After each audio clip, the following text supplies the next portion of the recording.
ఇది ఒక ప్రమాదం అని గ్రహించే తెలంగాణ న్యాయబద్ధమైన వాటా తేలనంత కాలము ఈ ప్రాజెక్టులను కేఆర్ఎంబీకి అప్పగించవద్దు అనేటువంటి మన ప్రొటెస్ట్ పెండింగ్లో ఉంది. ఆ అంశం స్టేటస్ కో మెయింటైన్ అవుతుంది. మీరు దమ్ముంటే దాన్ని స్టేటస్ కోలో పెట్టాలి ఇప్పటికైనా.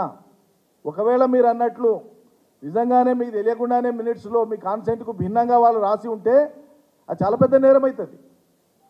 ఏదో ప్రభుత్వం చేసినా సరే చాలా పెద్ద తప్పిదం అవుతుంది. అది మీ అనుమతి లేకుండా మీరు అంగీకరించకుండా రాసినటువంటి మినిట్స్. కాబట్టి తక్షణమే దాని మీద మీరు సవరించాలి.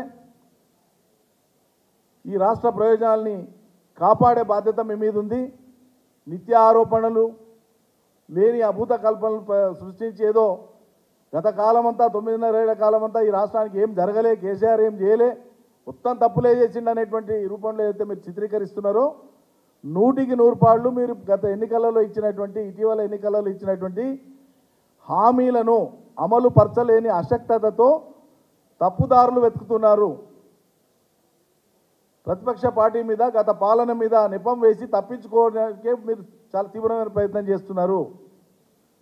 ముందు కృష్ణానది తెలంగాణ జలాల యొక్క హక్కును కాపాడండి, ఈ రాష్ట్ర హక్కును కాపాడండి.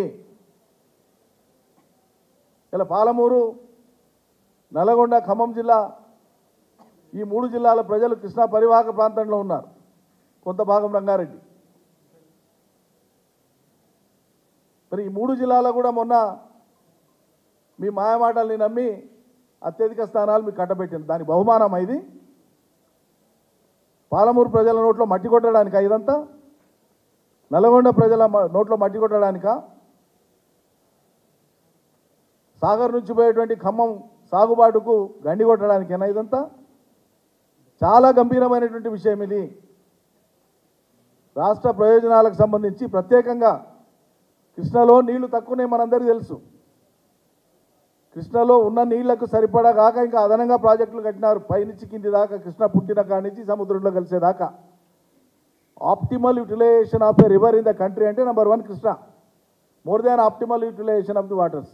ఉన్న నీళ్ల కంటే ఎక్కువ వాడుతున్నటువంటి పరిస్థితి. కాబట్టి అక్కడ సంఘర్షణ ఉంటుంది, ఇప్పటి కాదు భవిష్యత్తులో కూడా. అందుకే ఎవరి వాటా ఎంతనో తేల్చేదాకా అత్యంత జాగ్రత్తగా ఈ ప్రాజెక్టులను నిర్వహించాలని చెప్పి, ఆ నిర్వహణ ఉండాలని చెప్పి, అది మనది మన చేతిలో ఉండాలని చెప్పి మనం పట్టుబట్టి మెయింటైన్ చేస్తూ వచ్చినాం. మొదటి నుంచి ఆంధ్రప్రదేశ్ పెడుతున్నటువంటి అభ్యంతరం ఒకటే, ఉపాయంగా ఇది కేంద్రం చేతిలో ఉండాలి. ఎగువన తెలంగాణ ఉంది, వాళ్ళకి బుద్ధి ఉండడం నీళ్ళు తీస్తున్నారు, మాకు ఇబ్బంది అవుతుంది అంటే ఏదో రకంగా ఆంధ్ర ప్రయోజనం నెరవేరడం కోసం వాళ్ళు వరుసగా కంటిన్యూస్గా చేస్తున్నటువంటి ఎఫర్ట్కు ఇలా తెలంగాణ ప్రభుత్వం పరోక్షంగా బత్తాసు పలికినట్లయితా ఉంది. కాబట్టి అంతిమంగా ఇవాళ రాష్ట్రంలో కూర్చున్నటువంటి ప్రభుత్వం తెలంగాణ ప్రయోజనాలను బలిపెడుతుందా, తెలంగాణ ప్రయోజనాలను కాపాడుతుందా? ఈ ఆషామాషి వ్యవహారం ఎంత మాత్రం కాదు.